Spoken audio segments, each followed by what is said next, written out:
কেমন হতো যদি ঢাকার মতো ব্যস্ত শহরে সব ট্রাফিক লাইটগুলো রাতারাতি হাওয়া হয়ে যেত? ভাবছেন পুরো শহর অচল হয়ে যেত? হ্যাঁ, পৃথিবীতে এমন একটা দেশ আছে, ভুটান পৃথিবীর একমাত্র দেশ যেখানে কোনো ট্রাফিক লাইট নেই। সেখানকার মানুষ ট্রাফিক লাইটের চেয়ে রাস্তার মোড়ে দাঁড়িয়ে ট্রাফিক পুলিশের দেওয়া সংকেত মেনে চলা বেশি পছন্দ করে। এছাড়াও সেখানকার রাস্তার ডিজাইনও এমনভাবে করা হয়েছে যে ট্রাফিক লাইটের কোনো প্রয়োজন পড়ে না।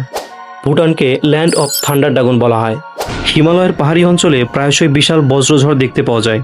সেখানকার লোকজন বিশ্বাস করে যে বজ্রপাতের এই তীব্র আলো মূলত এক ড্রাগনের আগুন। এই বিশ্বাসের কারণেই ভুটানের জাতীয় পতাকায় ড্রাগনের ছবি দেখতে পাওয়া যায়। 2006 সাল পর্যন্ত ভুটানের রাজতন্ত্র ছিল।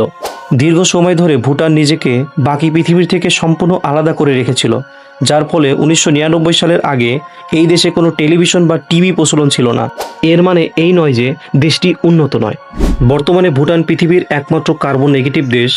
দেশটির প্রায় 70% অংশ গাছপালায় ঘেরা, যার ফলে তারা যতটা কার্বন ডাইঅক্সাইড উৎপাদন করে তার চেয়ে অনেক বেশি শোষণ করে নেয়। ভুটানের সংবিধানে একটি নিয়ম বাধ্যতামূলক করা হয়েছে যে যে কোনো পরিস্থিতি আসুক না কেন দেশের অন্তত 60% অংশ সর্বদা বনভূমিতে ঘেরা থাকতে হবে। এমন সব ফ্যাক্ট এবং ইনফরমেটিভ ভিডিও পেতে চ্যানেলটি সাবস্ক্রাইব করতে ভুলবেন না।